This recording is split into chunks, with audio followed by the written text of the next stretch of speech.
آج جس تقریر پر مجھے بولنے کا موقع ملا ہے وہ ہے جناح کا پاکستان۔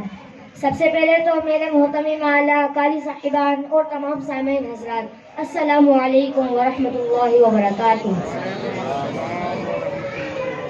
جناح کا پاکستان، صدر علی وقار، ہم 1947 سے سانس لیتے پاکستانی ہیں۔ ہماری آنکھوں نے اس پیارے وطن کو بنتے دیکھا ہے، ترستی ہوئی امیدوں کے چمن کو ڈھلتے دیکھا ہے، اور دیکھا ہے میں نے ہجرت کا علم اٹھاتے ہوئے جناح کے ساتھ ساتھ قدموں سے قدم ملاتے ہوئے دیکھا ہے، گلے کو ترستے ہوئے دیکھا ہے، ٹکڑوں میں بٹتے ہوئے دیکھا ہے، وفا کے پرچموں کی مانند سروں کو لٹکتے ہوئے دیکھا ہے۔ صدر علی وقار، میں نہیں بھاگا، نہ ہی میرے آبا و اجداد بھاگے۔ صدر علی وقار، وقت بڑھتا گیا، کرپشن کا سلسلہ بڑھا، غربت کا مرحلہ بڑھا، غریب کی بستیاں جلی، امیر کا بنگلہ بڑھا۔ جو محنت کش قوم کہلاتی تھی وہ خود کش قوم کہلائی گئی، جو سومنات کے قاتل تھے وہ سونے میں بھیجائے گئے، قیمتوں سے رہا آگا، میں نہیں بھاگا۔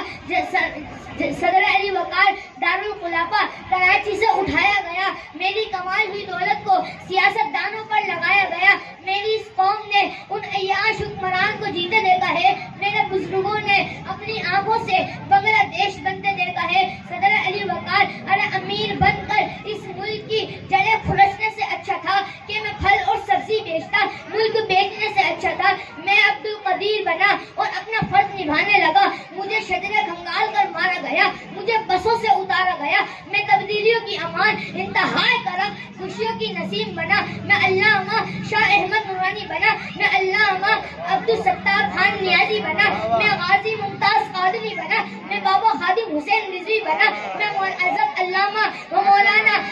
الیاس ستار قادری رضوی بنا، اور کہنے لگا کہ تیرے گناہوں کے پاپوں کو سرے بازار پھوڑ جاؤں گا، کہ تیرے گناہوں کے پاپوں کو سرے بازار پھوڑ جاؤں گا، مثل ابراہیم ظلم کے بتوں کو توڑ جاؤں گا، مثل ابراہیم ظلم کے بتوں کو توڑ جاؤں گا۔ اش اش کریں گے میری دلیری پر، اش اش کریں گے میری دلیری پر، تب سرے مان کر بھی زندگی کی خبر چھوڑ جاؤں گا۔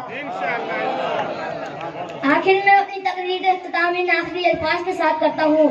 کہ ملک پاکستان کا بری نظر رکھنے والوں یہ بات کان کھول کر سن لو کہ جب تک ملک پاکستان میں علامہ شاہ احمد نورانی، مولانا الیاس ستار قادری رضوی، بابا خادم حسین رضوی، علامہ شاہ احمد نورانی کے چاہنے والے موجود ہیں نا، تو تم اس پاکستان کا کچھ بگاڑ نہیں سکتے، تم پاکستان کا کچھ بگاڑ نہیں سکتے۔ آخر میں میرے نعرے کا جواب دیجیے گا، پاکستان